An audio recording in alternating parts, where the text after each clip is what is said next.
Hi, I'm Nordin Farzana. I will explain about Chordata species, which is water buffalo. As you can see, the buffalo is hiding behind the trees, so I'm not going to show the buffalo because of the circumstances, but I'm going to explain about Chordata.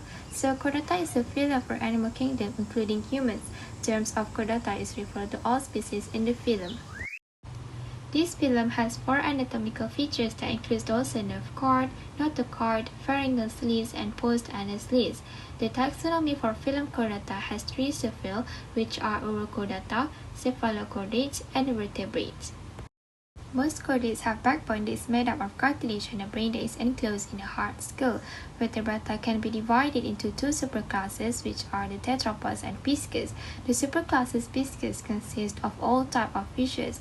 Meanwhile, the superclass tetrapods, which we will be focusing today, can be divided into four classes, which are the mammalia, amphibia, reptiles, and apes. The characteristic of mammals consists of warm-blooded animals that produce milk in their bodies to feed their babies. These animals maintain the same body temperature throughout their bodies, and they have the ability to sustain in any environmental conditions. So, I will use the example of water buffaloes as the main topic for today. The water buffalo, also called as Bubulus bubalis. There are two types of water buffalo, which is the river buffalo of the Indian subcontinent and further west to Balkans, Egypt, and Italy, which is called as swamp buffalo. There are several scientific classifications of water buffalo, which is the kingdom is Animalia, phylum is Chordata, class is mammal, order is Artiodactyla, family is Bovidae, subfamily is Bovinae, genus is Bubulus, species is B. bubalis, and the binomial name for water buffalo is Bubulus bubalis.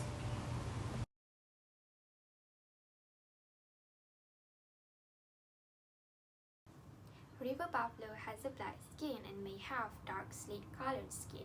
River buffaloes have longer faces, smaller girths, and bigger limbs than swamp buffaloes. Their horns grow downward and backward and curve upward in a spiral. Swamp buffalo are heavy-bodied and stockily built. The body is short and the belly is large.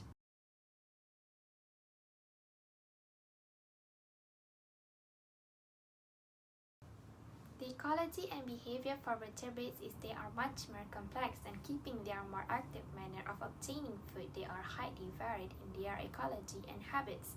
For example, this buffalo can live in grassland, savannas, swamps, lowland floodplain, and mixed forests, but they will never roam further than any source of water, such as buffalo they prefer deep water. Swamp buffaloes prefer to wallow in meadows. During wallowing, they acquire a thick coating of mud.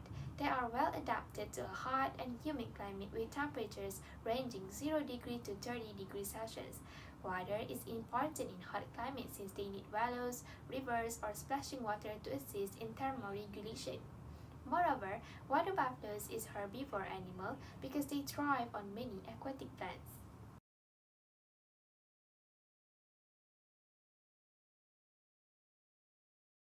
There are four stages of life cycle: birth, growth, reproduction, and death. All animal species go through these stages, but they manifest differently across the animal kingdom. Mammals are oviparous because their embryos develop inside their mother's wombs, while other types of animals are viviparous because their embryos develop in external eggs. Swamp buffaloes generally become reproductive at an older age than river breeds. Successfully mating behavior may continue until the animal is 12 years or even older. A strong seasonal influence on mating occurs. Heat stress reduces libido, which is called a sex hormone. Lastly, the ecological importance of chordate is play a very vital role in maintaining the equilibrium in our ecosystem, such as the amphibians preying on the available insects and eating algae and dead plants that might fill the ponds and streams. Moreover, some of the vertebrates usually provide services essential to ecosystem, human, society, and economy, such as buffaloes can manage uncontrolled vegetation growth in and around natural wetlands, provide cheap service by regularly grazing the uncontrolled vegetation and opening up closed water bodies for waterfowl, wetland birds, and other wildlife.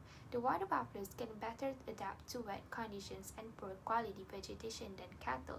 In uncontrolled circumstances, can cause environmental damage such as trampling vegetation, disturbing bird and reptile nesting sites, and spreading exotic weeds. Hello everybody, my name is Iman Zafri. I will be bringing you guys a trip around what it feels like to become a fungi. My species, I will be doing the artist bracket, which scientific name is Ganoderma apalentum. So let's go inside. This is a common perennial bracket fungus. This is an example of the species. As you can see, the underside is creamy and white. But what makes me interested is why is it called the artist bracket? So if I take a sharp object at the end and I make a scratch here, it will create a brown mark which considered to be artistic for other people, hence the name artist bracket. How do we know how long this mushroom have lived here? So, artist bracket or Ganoderma apalentum can live for so many years. It develops noticeable annual growth ridges on the upper surface. Let's say if you guys want to check just how long this has lived, you just will only have to cut through the ridges on the upper surface, and you will notice if you cut through the bracket, you will see a layer of tube pores. So the number of layers give clue on the edge of the fruit body. Alright, so that's for the introduction about nice little artist bracket. What about the taxonomy? Okay, so the kingdom is of course fungi. Its division is Basidiomycota, and the class is Agricomycetes. Its scientific name is, as I said, Ganoderma apalentum. The order is Polyporales. What is polypores? Basically means that it's a single living pore but lives in a various amounts. So in one pore there will be more than one. The family is Ganodermataceae and the genus is Ganoderma. Lastly, the species is G. apalentum. Okay, so once we got to the taxonomy, so let's talk about the medical values. If you can see, this will lie around trees, meaning it has very good herbal values. Let's talk about what it does. It is used for medicine for thousands of years. It is traditionally used in Chinese medicine to treat rheumatic tuberculosis, resolve indigestion, relieve pain, reduce phlegm on our neck, on our throat actually, anti-tumor, and also antioxidation qualities. So this is proven scientifically as it is used for thousands of years ago in Chinese period. Yeah. If you want to take this medicine now, will it be available in dosage form? No, it is not available in dosage form because supposedly if you want to be treated with these types of medicine which lies around trees, you'll have to rely on very specific people who are very experienced in traditional herbs. So if let's say you want to try medicated using this particular mushroom, you will need to find an experienced health practitioner and he should be able to handle it well. Okay, lastly, we talked about medical values. Let's talk about the habitat. Where I'm sitting at, as you can see, they will live around dead wood, logs, and also stumps. They don't really live on trees that are living, they don't really live tall. As long as you see a dead log, as you can see that one, it's already been cut off. So they live around trees like that. That one also, as you can see on the top, there's one Ganoderma apalentum which is already a cut off tree, which why you can see this is available to be seen. So yeah, that's a quick explanation about Ganoderma apalentum, which is artist bracket. Thank you so much for listening. I'm Iman Zafri. So this is a common bamboo tree which classified as a vascular plant. It's also called as a tracheophytes or collective tracheophyta, from a large group of land plants that give lignified tissues for conducting water and minerals throughout the plant. They also have specialized non-lignified tissue to conduct products of photosynthesis. So this common bamboo tree is under the grass family. Even though it has a wooden stem, it has a hollow stem. So the genus of the common bamboo tree is a Bambusa, is a large of genus of clumping bamboos, and most species of bambusa are rather large, with numbers of branches emerging from the nodes, and one or two much larger than the rest. So the branches can be as long as 11 meters. So the species of the common bamboos are vulgaris, which means common or something that derived from the masses of common people. So the scientific names of the common bamboo tree is Bambusa vulgaris, which define the names of the bamboo trees. Bambusa vulgaris are bright green, glossy, erect below and arching above, and have an average height between 10 to 20 meters. Internals are 25 to 35 centimeter long and have an average diameter of 12 to 10 centimeter long. Wall thickness range between 7 to 15 millimeter. Roots are prominent, of which the lowest often with a narrow rings of wood and covered with brown hairs. Bambusa vulgaris is a species of a large genus of bambusa of the clumping bamboos, which are found largely in tropical or subtropical area of Asia, especially in the wet tropics. So rhizome system of clumping bamboos expand horizontally by only a short distance each year. So the shoots are emerge in a tight or open habit in a group, depending on the species. So common bamboo has an open group. So regardless of the degrees of openness of each species clumping habit, none of the clumpers are considered invasive. So new clumps can only form in the very tip of the rhizomes. So the bamboo are a group of perennial evergreens in subfamily of bamboo, characterized by having three stigmata and tree-like behavior. So for the branches of the bamboo, it has several of many clustered branches with 1 to 3 large dominant branches. Branches usually occur from mid-culm to top. So the leaf of the bamboo tree has narrow leaf, which are on average between 11 to 25 centimeter long and 2 to 4 centimeter wide. So the habitat of the Bambusa vulgaris are often occur spontaneously and neutralized on a riverbank, roadside, wasteland, and open ground, and generally at low altitudes. So in cultivations, it grows very vigorous on moist soil and under humid conditions, but tolerates a wide range of climate conditions, and the soil types up to 1,200 meter altitudes. So in dry seasons, bamboo plants may become completely defoliated, but only grow back on the rainy seasons. So these bamboo species can survive until low temperatures up to -3 degrees and a high adaptation on semi-arid areas and on degraded and flooded lands. So there's many uses for these vulgari types of bamboos, which is one of it is for construction. It used for fencing and constructing, especially for small or temporary shelters, and including flooring, roof, tiles, panelings, and wall. The next is for food.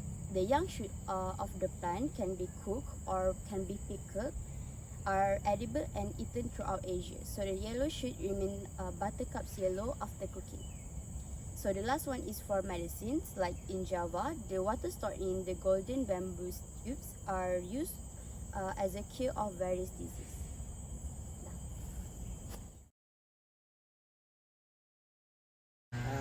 The chicken, Gallus domesticus, is a domesticated jungle flower species. What does it mean by domesticated jungle flower?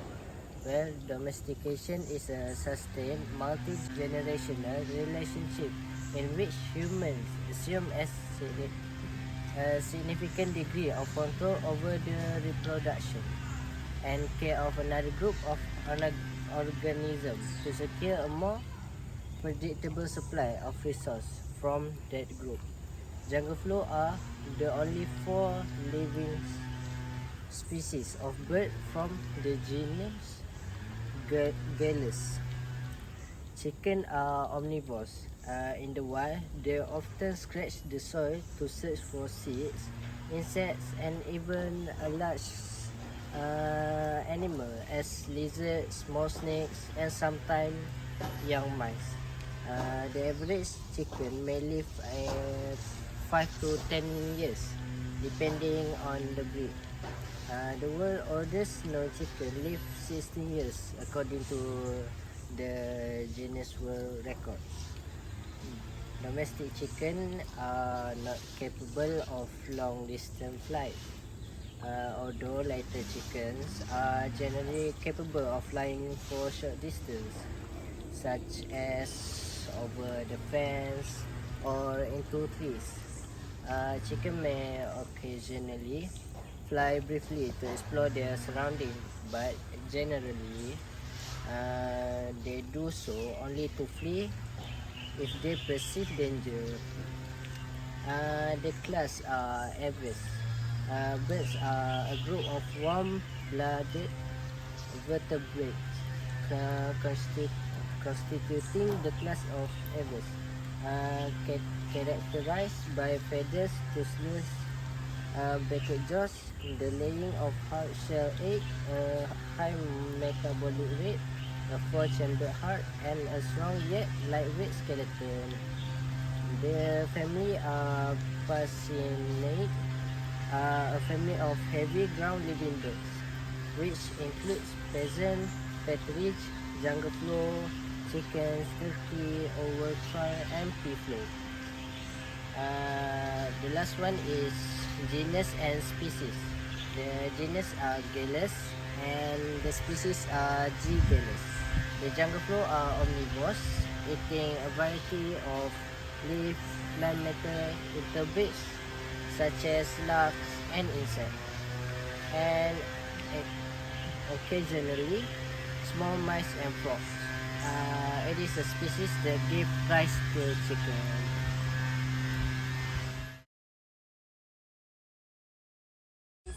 So this is Asplenium nidus, or we call in Malay pokok daun semut, if you guys know lah.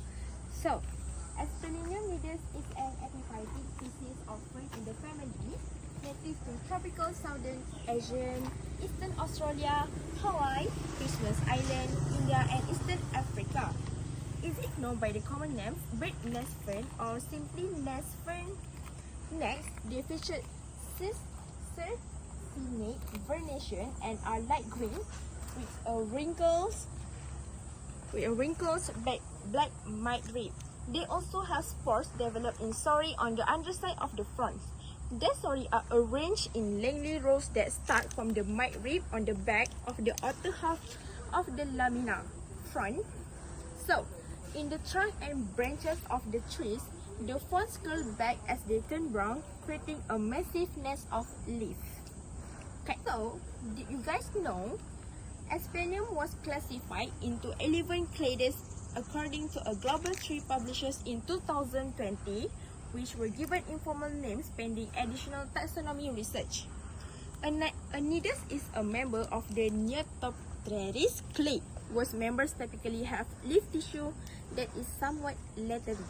So, several of the subclades of this group share a distinctive bird's nest fern morphology with wool leaf and murk veins at the margin, despite the fact that the subclades of this group are not clearly defined.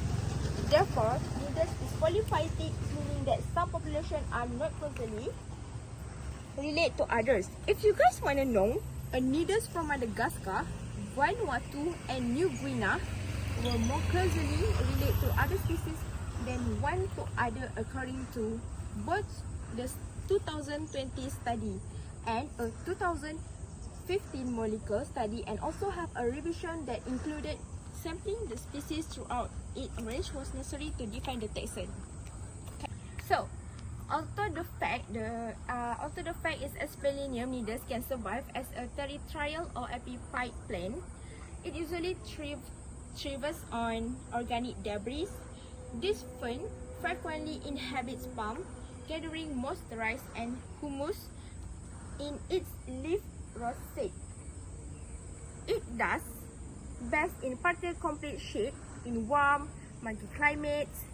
So basically, it's like to be completely shaded on the north-facing garden wall because it inspires direct sunlight. So basically, this tree have to direct to the sunlight. So if the sun are gone, the tree also gone. Last but not least, Asplenium nidus has been used locally in folk medicine for asthma, sores, weakness, and halitosis. So that's all from me. See you guys next time.